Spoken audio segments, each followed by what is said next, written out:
आर्थिक सुनामी आ रही है, भयंकर आर्थिक सुनामी अब आ रही है उसका। नमस्कार मित्रांनो, देशाची अर्थव्यवस्था खरंच मंदीकडे चालली आहे का? सामान्य माणसांच्या खिशावर त्याचा काय परिणाम होत आहे आणि जर मंदी आलीच तर आपल्यासारख्यांनी काय केलं पाहिजे हे या व्हिडिओमधून जाणून घेऊया।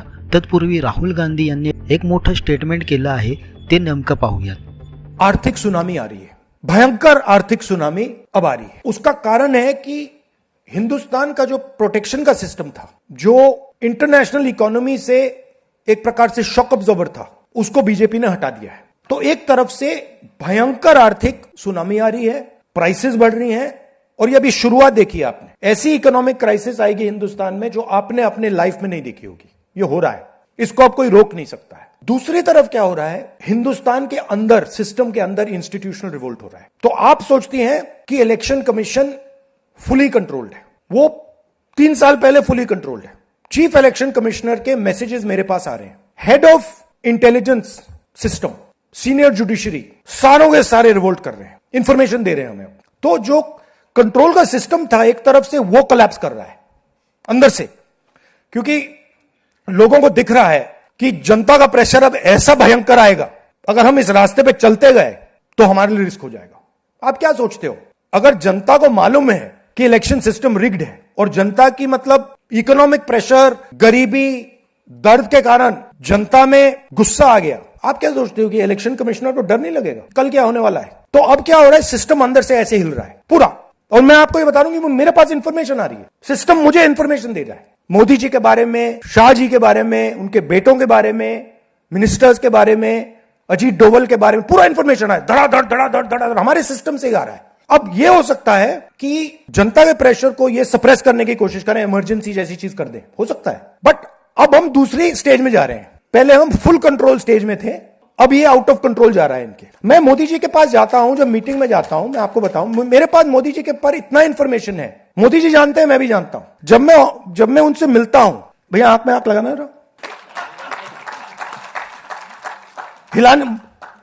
हिलना पड़ता है, क्योंकि वो जानते हैं कि जिस सिस्टम को मैंने कंट्रोल किया था वो सिस्टम कोलैप्स कर रहा है और पूरा इंफॉर्मेशन इसको दे रहा है। तो ये डायनामिक चल रही है। और आप देखना, मेरे अंदाजे से, मेरा असेसमेंट है, 1 साल के अंदर मोदी जी प्राइम मिनिस्टर नहीं होंगे।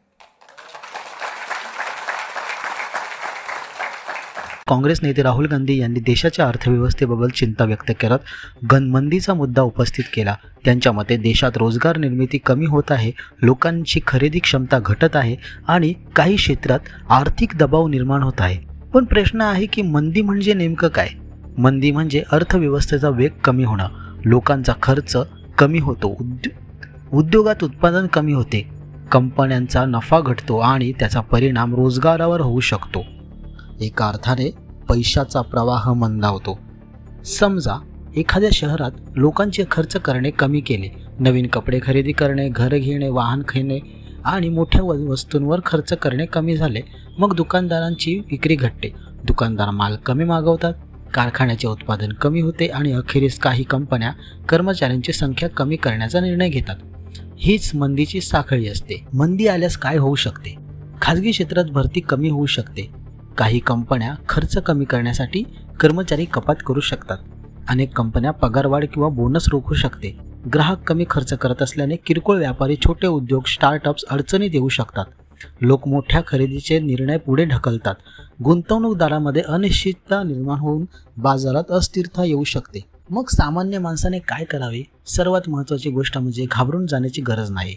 आपत्कालीन निधी तयार करा, किमान 6 महिन्यांच्या खर्चा इतकी बचत ठेवण्याचा प्रयत्न करा, विशेषतः क्रेडिट कार्ड आणि वैयक्तिक कर्जावर मर्यादा ठेवा, नवीन कौशल्य शिकण्याचा प्रयत्न करा, इंग्रजी, संगणक, AI किंवा डिजिटल कौशल्य आत्मसात करणे भविष्यात उपयोगी ठरू शकते। फ्रीलान्सिंग, ऑनलाईन काम, यूट्यूब, ब्लॉगिंग आणि छोट्या व्यवसाय यांचा विचार करा।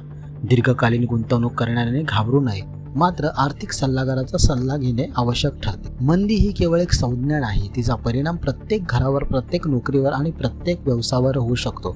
राहुल गांधींनी व्यक्त केलेली चिंता असो किंवा सरकारची भूमिका, सर्वसामान्य नागरिकांसाठी महत्त्वाचे आहे आर्थिकदृष्ट्या सज्ज राहणे, कारण आर्थिक संकट येण्यापूर्वी तयारी केली पाहिजे, नाहीतर फटका नक्कीच बसेल। पण संकट आल्यानंतर उपाय शोधायला सुरुवात केली तर अनेकदा उशीर होऊ शकतो।